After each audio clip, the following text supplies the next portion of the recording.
Welcome to the Fourth and Long Fantasy Football Show with Corey and Justin. Here they are, the Fourth and Long Fantasy Brothers. Welcome to the Fourth and Long Fantasy Football Show. My name is Corey, and I am here with my actual brother, Justin. Hi, this is Justin. Justin, today we're going to do our At This Time Next Year segment, a segment I'm really looking forward to. But before we do, Justin, is there anything that we want to talk about? Yeah, Corey, wanted to get your quick, rapid reactions to a couple pieces of news that have materialized since our last episode. The first one, the Michael Thomas injury news, right? Surgery back in June, 12 to 16-week recovery timeline. Curious what your rapid reaction is to Michael Thomas, Corey. It's a messy situation, Justin, and it's a situation that I'm probably going to avoid unless Michael Thomas falls very low in drafts.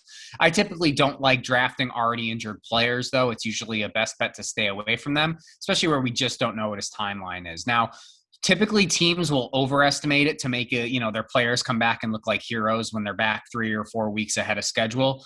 But with this situation and with what Michael Thomas went through last year, he's going to be a player that I'm going to avoid in drafts. Although I was really looking forward to drafting him with his value when he was being considered more like the wide receiver 9 or wide receiver 10. And I think he still could have been a top 5 wide receiver.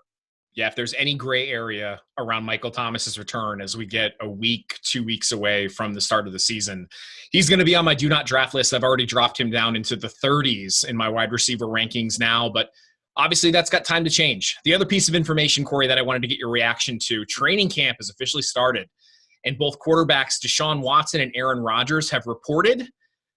Good news for Houston and for Green Bay skill players. What's your reaction there? Well, probably not for Houston skill players. I think everyone is still expecting that if Deshaun Watson is going to play this year, it's not going to be for the Houston Texans. But definitely nice to see him there. I mean, obviously, this situation still has to play itself out. It's obviously a very sticky situation. But, Justin, it's for this reason why we didn't take these guys and their skill position players out of our rankings when we did them, because it's situations like this that end up getting worked out before the season starts. It's usually just noise, and at least so far, these two situations are just noise. With Aaron Rodgers back in Green Bay, it definitely has got to, lend a little more credence to drafting Javonte Adams and Aaron Jones. Those guys are locked in as fantasy starters and elite fantasy starters, and I think it's got to make you feel good. It might be the last chance with these guys, but for this year in fantasy football, move forward with those players. Yeah, definitely got more confidence in the Packers skill players now with Rodgers returning. We'll see what happens after the season, right? But at least for the 2021 season, I feel good about most Packers players. Yeah, so Justin, we're going to fast forward in time and make 5 predictions each that we think will be true at this time next year. With that being said, let's get to it. On today's show. All right, Justin, usually what we like to do is before we get into this year's predictions, we actually reflect on last year's predictions and see how we did. I'm going to start with you, Justin, and this is going to be a tough list. Now, I want to just explain, right? We usually make bold takes here. So these are takes that most people don't believe will come true, but we just sort of have that feeling that it will. Here's what you had, Justin, last year for at this time next year. Your number 1 was that Jack Doyle will be a top 10 tight end. That was a clear miss. You said that Stephon Diggs will be a wide receiver 1. That, without a doubt, is probably your best hit. Kerryon Johnson will be drafted ahead of DeAndre Swift. Big old miss there. A.J. Brown will be ranked outside of the top 20 wide receivers. That's another miss for sure. And finally, Joe Mixon will be the number 1 fantasy running back. That's definitely a miss, although he's definitely gaining traction as a 3-down back this year. Couple tough misses for me there on my predictions from last year. I like the Diggs call, though, being a wide receiver 1. That was a big hit. Let's move into yours, Corey. Your predictions from last year. Your first one was going to be that Mark Andrews will not be a top 5 tight end. I'm going to give that to you, Corey, because he's right on the cusp of being right outside that top 5. Your second was Ronald Jones will be a top 20 running back. That was unfortunately a miss. Number 3, Patrick Mahomes is the consensus number 1 quarterback. That's definitely a hit. Number 4, Julio Jones will be drafted outside of the top 10 wide receivers. That's a hit, currently going around the wide receiver 15 to 20 range. And then your last one, number 5, Austin Ekeler will be ranked outside of the top 30 running backs. Your boldest one, Corey, and you missed. Yeah, Justin, I'm going to say, the Mark Andrews one, if we count that as a hit, the Mahomes one and the Julio Jones ones. Remember, those were all very bold takes at this time last year, as were yours, Justin. So When you said that Stephon Diggs is going to be a wide receiver one, that seemed like a crazy thought last year, and now it's a no-doubter. And in my situation too, right? Lamar Jackson was being consistently ranked ahead of Patrick Mahomes to a lot of people. Julio Jones not being a wide receiver one was a crazy thought. Now not so much. And the whole Mark Andrews thing, remember last year Mark Andrews was one of the 3 elite tight ends. I was saying that was not true. Turns out that I was right there. So Justin, with that said, we're going to get into our at this time next year predictions. And why don't you get me started off with your number one prediction? We usually like to start less bold and then work our way down to the more bold predictions. What is your first one for the 2021 fantasy football season? So I'm fast forwarding to next year, Corey, and my number one at this time next year prediction is going to be that Green Bay tight end Robert Tonyan will be ranked outside of the top 20 tight ends.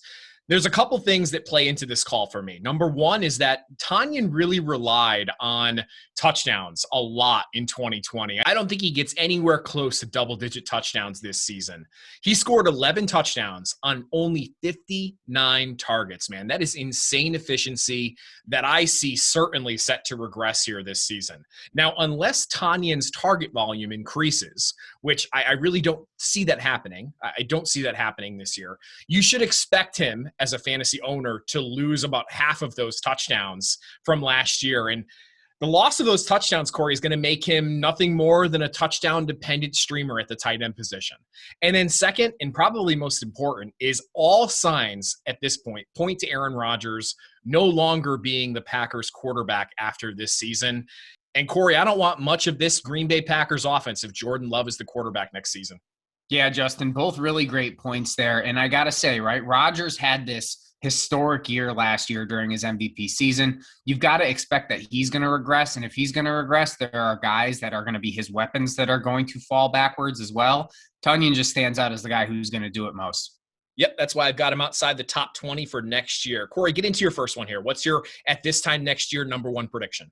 Yeah, Justin. So I'm going to go with quarterback, and I'm going to say that Justin Herbert will be a top 5 QB at this time next year. Now, this is no surprise here, as I have made it clear that I'm a huge Justin Herbert fan. And this really isn't all that bold because he's like a top 7, top 8, top 9 quarterback, at least for a lot of experts. But I think a big second-year leap is not only possible, but likely as Herbert becomes more comfortable in this offense. Now, consider the fact that throughout last year, his weapons went down at different times, and he never really had a consistent offense in an already funky year. Keenan Allen wasn't himself for a few games this season. Mike Williams had a stretch where he wasn't playing, and Austin Ekeler missed most of the season. That's bad luck overall for a lot of pass catchers in this offense. If Dak Prescott and Josh Allen can't replicate their career numbers, or in Dak's injury case, career pace that he was setting, then there will be an opening in that consensus top 5. I'm saying enter Justin Herbert. Corey, the big arm quarterback out in LA is definitely primed for a big second season. I like the call. Yeah, I'm excited to see what he can do this year, Justin, in that offense. Now, next up, we're going to move to your next at this time next year. Talk to us about a running back.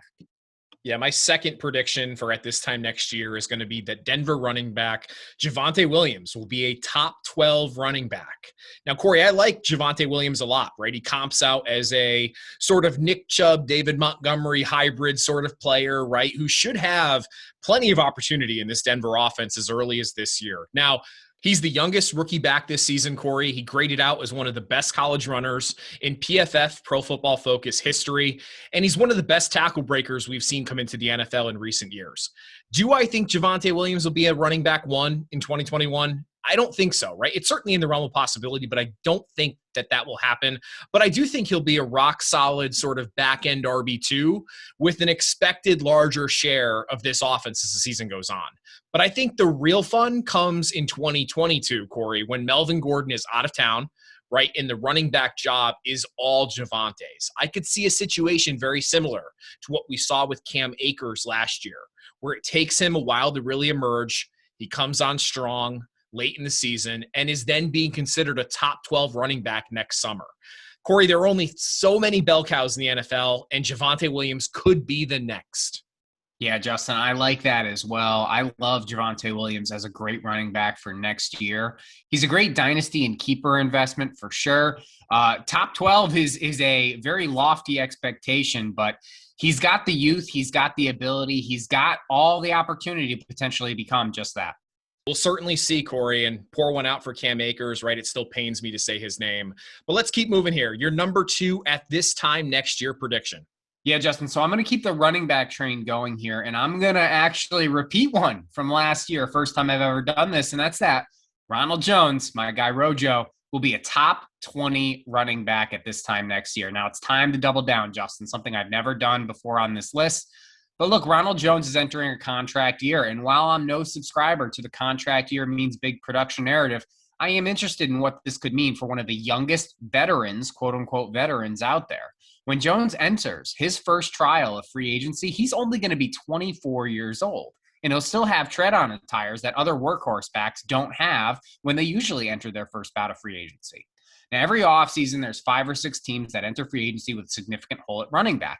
And Jones will no doubt profile as one of the more appealing options to lead a potential backfield. Now, obviously, this prediction hinges on a successful final year in Tampa, and I expect he's going to have that. And whether that makes him the guy to own for the Bucs next year or some other team, Rojo will be a mid-level RB2 at least. Corey, you're certainly loyal to Rojo. I like the call there. A lot of Tampa beat reporters have already said that Rojo looks strong, fast, decisive running the ball here at training camp. I think he's in for a big year. Yeah, Justin, this might be my last-ditch effort to make Rojo a thing in fantasy football, but I think if there's ever going to be a year, I think this is the year. Now, Justin, why don't you move on to your next prediction and talk to us about our next quarterback on the list? Yeah, so my number 3 prediction for at this time next year is going to be that Arizona quarterback Kyler Murray will be the number 1 consensus fantasy quarterback. Corey, I'm taking a page out of your book last year with your Patrick Mahomes call. And don't get me wrong, man, I love Patrick Mahomes, right? But I think the rushing upside of Kyler Murray propels him to the number 1 spot for quarterbacks in 2022. He gave us a taste of that upside, Corey, in 2020 when he paced as the number 1 quarterback in fantasy up until he had his shoulder injury. I have Murray ranked this year as my number 2 quarterback, and I continue to believe, man, that he's got number 1 overall fantasy player upside this season. I think next year we're going to be splitting hairs when ranking the number 1 quarterback, and I think the ability for Kyler to, again, score touchdowns with his arm and his legs gives him just a slight edge over Mahomes. Yeah, Justin, what I like about Kyler especially is that he's got a great arm along with those legs. So it's like putting a great arm on Lamar Jackson. This is why I was so against Lamar being the number 1 quarterback last year. But Kyler has it both, and I think he can really make this work. If there's going to be a guy who will supplant Patrick Mahomes, I see it being Kyler Murray, honestly. And we've seen it, right? We saw the potential at the beginning of the 2020 season. If he can perform healthy all season, I think a number 1 overall finish is certainly in the realm of possibility. But let's keep moving here, Corey. Give me your number 3 take for at this time next year. Yeah, so Justin, I'm going to go with a prediction here revolving around the Denver Broncos, which we've already had one in the running game. Let's talk about the receiving game. I'm going to say that Cortland Sutton or Jerry Judy will be a top 12 wide receiver at this time next year. Now, I did a film review episode on these two during the offseason, and if you watch that, you can see that I'm a pretty big fan of both of these guys. Now, I have a lot of reasons why I think these guys can be successful in the NFL as they profile as very different wide receivers with just a ton of talent. But reading situations can make this one tricky, but situations, as we know, change all the time. I mean, Aaron Rodgers or Deshaun Watson could be the quarterback for this team at this time next year. And even if they're not, truly talented wideouts don't let volatile quarterback situations hold them down in fantasy for long. So I was in a pickle with this situation, Justin. Which of these two do I pick and say that they'll be top 24 receivers, which would be a bold enough of a prediction. But instead, what I decided to do was, all right, don't pick between just the two of them. Why don't you put them both in the hat and make a really bold claim and say that at least one of these two will be a wide receiver 1 at this time next year? A lot of it will certainly hinge on who the quarterback is for the Denver Broncos, Corey. I think that you and I are both, based on our predictions here, pretty high in the Denver Broncos offense going into next season. Yeah, Justin, it looks like it. Let's move off of the Denver Broncos. Why don't you give us our next prediction on at this time next year? My number 4 prediction at this time next year is going to be that Miami running back Myles Gaskin goes undrafted. Now, Corey, Gaskin was great in 2020, right? If you scooped him up, you were very happy. I just don't see this offense fully committing to Gaskin past this season.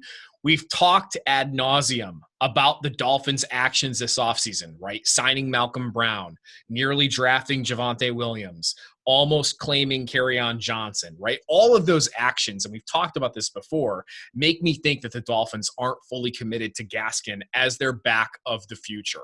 I think the Dolphins are simply an elite running back away from being a really scary offense, especially if Tua takes the next step this season. Whether the Dolphins sign someone in free agency, Corey, next year, or draft one of the stud backs next season, I think Gaskin becomes an afterthought for the fantasy community in 2022 and is not even drafted. Yeah, Justin, I featured Gaskin as one of my complete busts for this year, and I truly do think that next year Myles Gaskin will not be a guy that will be going off draft boards. So you and I are in line with a lot of these so far. It's looking like we both kind of agree that at this time next year, there's going to be a lot of changes. Corey, let's move out to the NFC West. Talk to me about a Seattle tight end here. Yeah, Justin, it's time for me to make my tight end prediction this year, and I'm going to say that Gerald Everett will be a top 6 tight end at this time next year. Now, tight end is always a very shaky position to judge, but I've hit my marks on this position a few times in the past. I owned George Kittle everywhere during his breakout year. I thought Dallas Goedert was the better Eagles tight end to own when Zach Ertz was still a thing, and I preached that Mark Andrews was not an elite tight end, and I hit on all those marks. Now, my flag is going to be placed on Gerald Everett this year as he is moving from an offense and a quarterback who like to treat tight ends as secondary options to an offense and quarterback who has been searching for a legitimate tight end for a while. Now, heralded as an impressive athlete, as most intriguing tight ends are, I see Everett clearing a path to consistent production in a game that is begging for consistent tight end options. Corey, the Hawks have been looking for a consistent tight end for a number of years now. Gerald Everett's got the athletic profile to certainly buck the trend here and become a top 10 tight end. I like the call. Yeah, Justin, I'm really, really interested in that prediction, especially on my list this year. But we've made it. We're now at our boldest predictions of the offseason for at this time next year. Justin, your big one, your final at this time next year prediction has to do with a very young and talented wide receiver. Yeah, my final prediction for at this time next year is going to be that CeeDee Lamb, Dallas Cowboys wide receiver, will be ranked ahead of Minnesota wide receiver Justin Jefferson. Now, Corey, I have not been shy about my love for CeeDee Lamb, right? I think the guy is a special talent with wide receiver 1 upside for the next 10 years, potentially. He reminds me a lot of DeAndre Hopkins. Now, Justin Jefferson, right, in his own right, is a special player, right? And he's ranked around that sort of 5 to 8 range this season. CeeDee Lamb being ranked around that 12 to 15 range. I think that at the end of the season, and as we approach the summer next year, we're going to see CeeDee Lamb leapfrog Jefferson and solidify himself as a top 10 wide receiver. It really comes down to the offense, Corey, right? When you talk about the offenses these two are tied to. I love the idea of having the potential wide receiver 1 tied to Dak Prescott over Kirk Cousins. People also have to remember that Amari Cooper's in a contract year, may not be in Dallas past this season. Corey, during the weeks when Dak Prescott was healthy, CeeDee Lamb recorded the 6th most receiving yards and was number 1 in the NFL in slot yards. He's a top 10 wide receiver, Corey, in the making, and I think we see a true breakout from this young Dallas superstar wide receiver in 2021. He's ranked right around probably fellow sophomore star Justin Jefferson next year, but I think that he's going to be a bit higher, Corey. Yeah, Justin, you bring up a great point, and one of those points is definitely that Amari Cooper may be on a different team next year, and that'll just open the door for CeeDee Lamb to clearly be a wide receiver 1. You're planting your flag on a guy you really, really love, and I think that's exactly what you should do in this segment. I'm a fan of number 88 from Dallas, Corey, but why don't we move ahead with your boldest prediction here? Give us your number 5, your boldest at this time next year take. Yeah, Justin, so I am going to say that Najee Harris will be a top 7 running back at this time next year. Now, in our lone top 10 video, which you can find on our YouTube page, I counted down the top 10 rookies post-draft and their situations and what it might mean for their year and their career. My number 1 was Najee Harris, who landed with the Pittsburgh Steelers. Now, Najee is the prototypical 3-down back with good running and catching ability, and he's walking into a situation that is just too good to be true.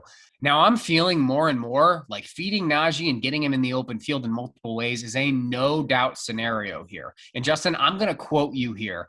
Volume is often king in fantasy football, and Najee just looks like he's going to get volume. Now, when the dust clears next year and we've seen a full year of Najee Harris, He will be a slam dunk first-round running back next year, who I believe many analysts will have nestled right into their top 5.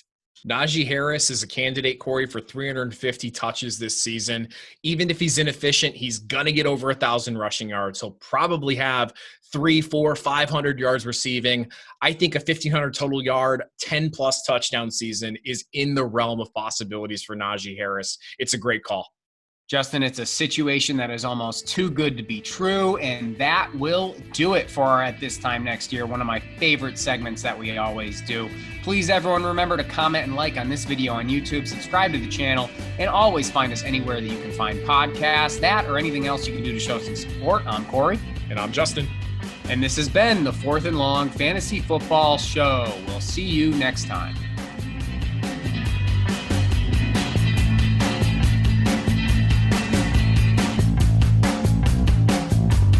Royalty-free music courtesy of Ben Sound. The views and opinions expressed on today's episode are that of the Fourth and Long Fantasy Football Show. Remember to like and subscribe.